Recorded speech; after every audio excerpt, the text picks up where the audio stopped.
The age of handmade work is over. From now on, it's all about production and growth. Hi, I'm Jonas from Doing History. Today's topic, the Industrial Revolution.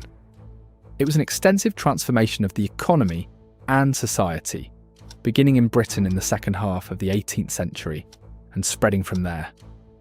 Mechanisation increasingly replaced manual work at home and in small workshops. A key driver, an improved steam engine. It made large factories possible, especially in textiles, and accelerated the production of goods see considerably. Production, transport and trade surged, cities grew, new jobs emerged or were created, but so did harsh factory conditions. That is how the 19th century social question emerged.